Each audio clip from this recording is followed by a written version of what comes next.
It has now been a week. The first week that you have experienced of the G1 Climax. I actually watched last night's. Oh, did you? I haven't yet. I haven't had time. I just haven't. But yeah, so we've only had 3 nights so far. We got another one happening this morning, coming up here, or tomorrow morning, tonight. No, tonight. Yes. It's hard to say what it is, but we'll just go back over. So we'll jump back to September 18th here. The first match of the night, which was easily the biggest shock of the whole tournament so far, was Koda Abushi versus Yujiro Takahashi. Yeah, I got that right. You got that right? Yeah, absolutely. Uh-huh. I hate that. Okay. Let's just go ahead and minimize this so that I can see your face. So when I know that you're being a dick, as is usual. But yeah, that is easily the first biggest upset of the tournament. I can't fathom that Tokyo Pimp beat Koda Abushi, because he's Koda Abushi and he's the Tokyo Pimp. I know you don't watch much New Japan, but like, what? It's crazy. Anyway, that was the first, and hopefully, actually no, not even the only upset. We'll get to that later. There's a bunch. But yeah, that's probably the first upset. So we both got that one wrong, yes? Yep. Yeah. Fantastic. Next match was Tongaloa versus the Great Okan. Which, how'd you do with that one? You got it? Oh. Okay, I got that one.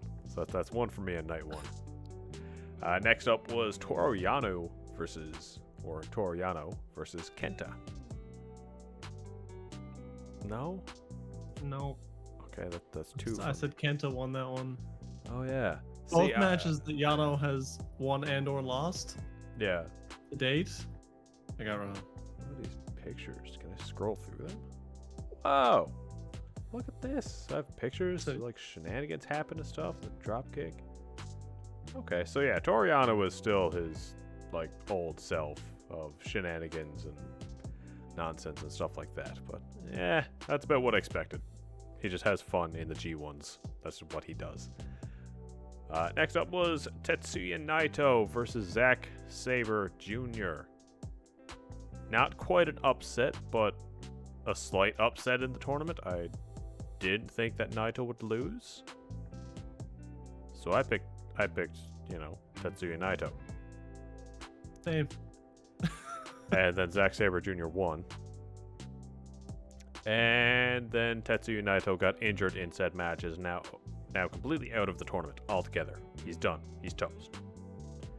There were a couple spots in there that, it's a testament to Naito, I guess, and his ability to sell, that every single time I watch him in a match, or maybe he just always is, but I watch him in a match and I always think that he's in pain, that he's hurting, that his knee is messed up, that his back is messed up, that his neck is messed up. And maybe it's just the reality that all of those things are indeed messed up. But in this match specifically, his knee actually got messed up and he is out for the foreseeable future. I have a weird theory on that match that he was supposed to win it. But he knew then and there that he wasn't going to be able to do it, so they changed the finish on the fly. That's a possibility. I also just want to point out here that Zak Saber Jr.'s, the move that he won with was called, "Yes, I am a long way from home." If you ever want to laugh, just look into Zak Saber Jr.'s like move names. I think he has one that's called like Barry from the EastEnders, which is a weird, I want to say soap opera in Britain. He just has weird, stupid names for all of his moves. But yeah, that was a fairly significant upset in the tournament so far. Less so that Zak Saber Jr. won, but more so that Tetsuya Naito got injured and is now out. So we got to touch on that a little bit. For our bracket, all of his matches are now considered a loss. Even the ones where he would have lost? Or he was booked to lose in our table? In the real world, all of his matches are a loss. And every single opponent that he faced automatically gained those 2 points that they would have got for facing him. That was my question. I just worded it weird. So anyone who we said I'm beat not him, sure. In my mind, I feel like we should almost leave those matches out. Anything with Tetsuya Naito, we can't. I don't know. It doesn't seem right in the spirit of things. Oh, absolutely. I don't know. I'm just making notes so I know what not to add up at the end of the day. So yeah, that's like for A block here. This past last night, I only have 4 matches counted because I didn't count Yuji Nagata versus who was it? I don't know. We'll get to that later. Loa.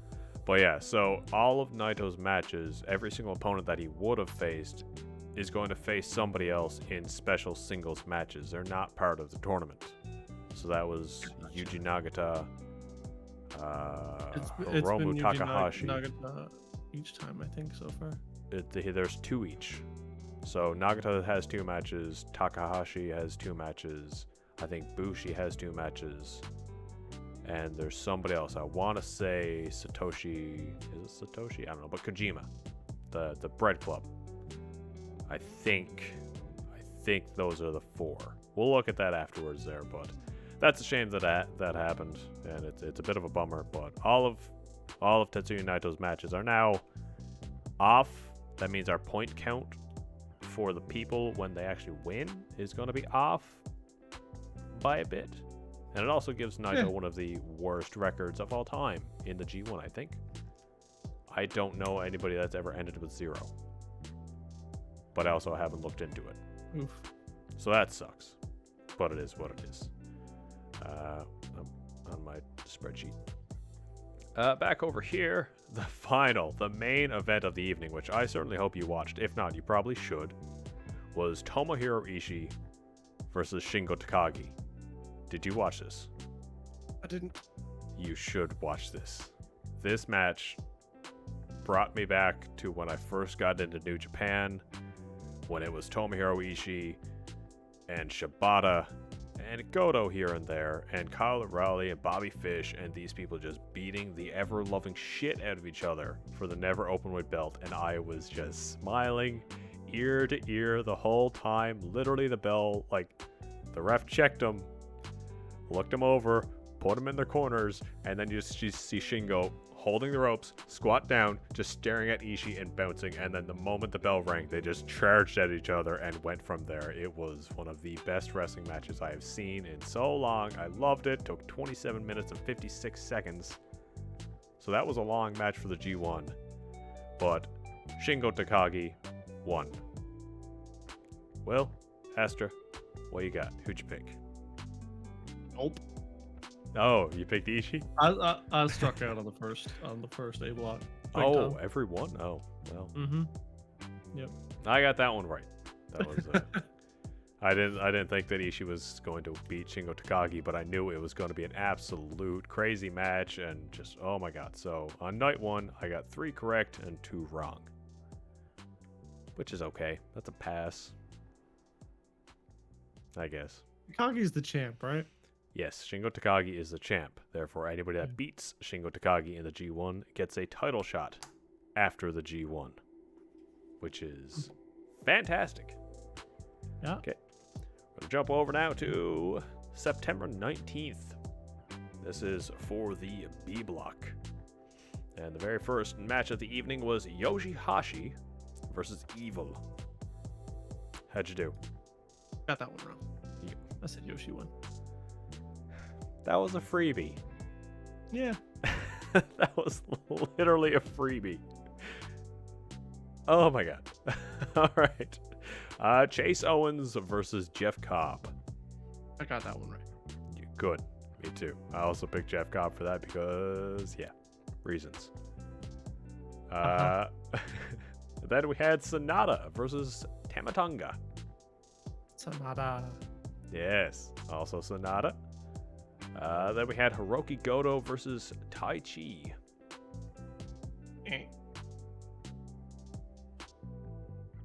I was actually very surprised that I got this one right. I was so gosh darn surprised. I don't know who Tai Chi is, but I'm surprised that he won. He comes into the ring. His entrance is him walking to the ring with a microphone, and he's lip singing along with a really cringy, almost like anime-esque opening. And he normally has a good-looking girl with him.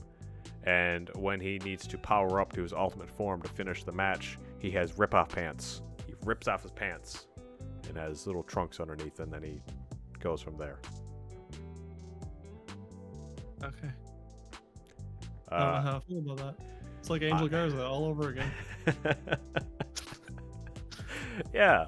I'm not a huge fan of Tai Chi. I can't remember who he was trained by, but he was trained by a Japanese wrestling legend of like the times with Misawa and Kawada, who would just like beat the absolute shit out of each other. And him and his trainer, whenever they used to have matches, it was often just his trainer just beating the shit out of him, like kicking him in the back of the head and stuff like that. It was it was brutal, but yeah. And the main event of the evening, Hiroshi Tanahashi versus Kazuchika Okada. I don't want to talk about it. Okada gave Tanahashi the first loss of the tournament and threw Astra's bracket already for a loop. It was such a coin flip for me between, do I give Okada the clean run or do I give Tanahashi the clean run? And it's just, pick the wrong one. And he picked Tanahashi. But apparently, I haven't seen this one yet. 29 minutes and 36 seconds. That's how long this one took. So they said, oh, Ishii and Shingo, you guys had the longest match? Nah, we got this. Not this time. Yeah, that was almost a draw. That was won by Rainmaker. Apparently, it was a fantastic match. Haven't had a chance to watch it yet with all the school stuff going on. But, yeah. Okada, Tanahashi, they always tear the house down. They always do fantastic. And now that means that we get another match down the line. It should be Tanahashi versus Okada for the United States Heavyweight Championship, which will be fun. There you go. There's a shot of the Rainmaker. I don't know if that's the one that closed it. Probably not. Nope. Maybe it was. I don't know. I have like things. Things. Yeah, there it is. But yeah, so that was the third night. You still good to keep going? No, I'm still good. All right. I got 2 out of 3 on the last one. 2 out of 3. That's better than your first night. So there you go. I got all 5 right. I was perfect for the B block. I can't wait for tonight to ruin it. Can't wait. All right, so back in the A block here, this was the special singles match, Yuji Nagata versus Tamatonga, or Tongaloa, sorry, which Tongaloa won with his move called Ape Shit. That's one thing that I love when you're looking at the results on New Japan 1972. It tells you the moves that they won with, so you get to see moves like this called Ape Shit. All right. Next up was the Great Okan versus Toru Yano. How'd you do? Nope. No? I said Toro won. Not so much. So both of his matches so far, I flip-flopped them. I said Kenta would win, and he won. So the other guy would win or lose, and then he fucking. Listen. Yeah. Listen, Astra. This is like your first real experience to the G1, apart from every other year that we've done the G1 predictions. This is your first proper prediction or your first proper experience to the G1s and the shenanigans of Toru Yano. Expect the unexpected. Do not expect to be able to predict any of his matches because this man That's is why insane. I said he just won most of them. Yeah. Because I don't know what to expect. I picked him to win a lot of matches as well, and I still expect him to, just because he's Toru Yano. Either way, he's always a pain in the ass of any opponent that he faces. But I also picked the Great Okan. So that's it. The next match was Kenta versus Yujiro Takahashi, and this was a Bullet Club little infighting thing. Takahashi part of the House of Torture? Something? I don't know. They're a little subgroup. I can't remember what it is. I don't care. It's dumb. Kenta versus Takahashi. Who you had? I picked Kenta. I also picked Kenta. It seemed like the safe bet. But, I mean, Koda Abushi also seemed like a safe bet. So, yeah. Next up was Koda Abushi versus Tomohiro Ishii. I got that one right too. Got that one wrong. I'm so sad because I really wanted Ishii to get a win over Kota Abushi because that would, I want my boy Ishii higher in the card. I want to see him up there, but no. That's it. So that one was wrong. And then the main event of the evening, which I also consider like the second or third upset of the entire tournament so far, Shingo Takagi versus Zak Saber Jr. This is why I confirmed that they get championship matches, because I was a little bit shocked at the fact that he won that. Yes. So Zak Saber Jr. beat Shingo Takagi. That threw me off. I didn't expect that. Yeah. I don't expect too many people to beat Takagi, to be brutally honest, because then that's just like, hey, here's like 6 championship matches in a row. Yeah, that's it happens. It has happened in the past. It doesn't happen too often, but Zak Saber Jr. beating Shingo Takagi caught me off guard, and it is what it is. I'm a little bit confused here when I look at the point system on here. Like, I'm looking at the point system here, and underneath Shingo Takagi it says 2 wins / 1 loss equals 4 points. And over on Zak Saber Jr. it says 2 wins / 0 losses equals 4 points. That don't make no sense. It does not make any sense. You don't lose points for losing? You don't get points for losing. That's like, if I look at this here, Yujiro Takahashi has 4 points. He's won 1 match. So something is up there. But I don't know. When I look at this here, it seems like Zak Saber Jr. is going to get a bit of a push here after knocking Tetsuya Naito out of the match. So well, you knocked the champion down and beat Naito, which was 2 things I did not expect. Yeah, absolutely. Oh. And I'm looking at my percentages here, because that's one good thing that this actually gives you, which is a daily winning percentage and a winning percentage of like the block in total, which is kind of cool.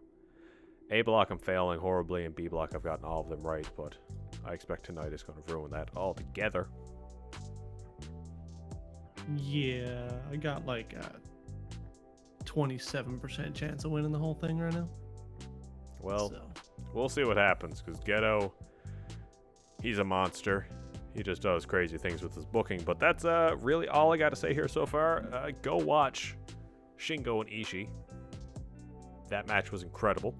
Also, just so you know, because I don't know if you heard or saw this, but when Zak Saber Jr. finished and went backstage for his little promo thing, he, looked at the camera and said, "Oh, one more thing.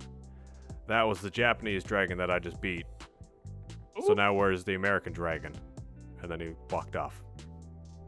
So I think that was in relation to Bryan Danielson calling him out, or like making reference to Zak Saber Jr. not too long ago.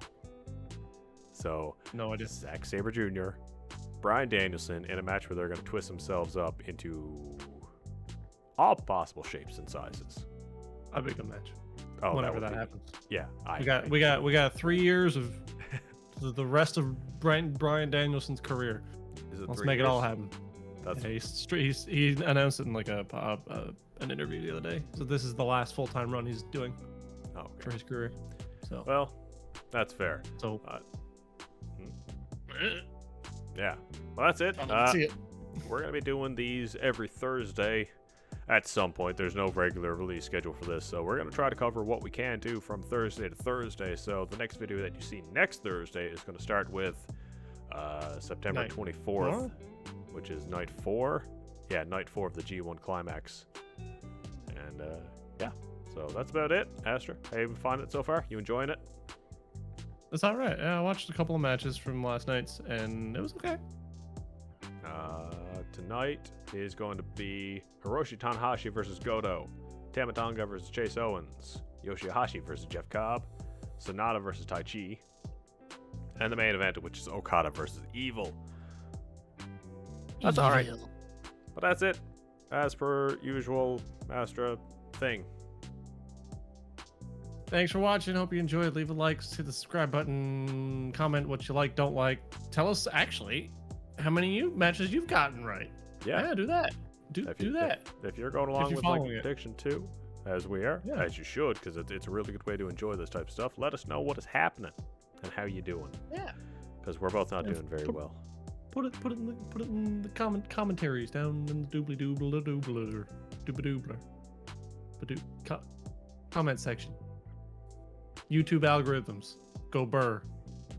Thanks for watching.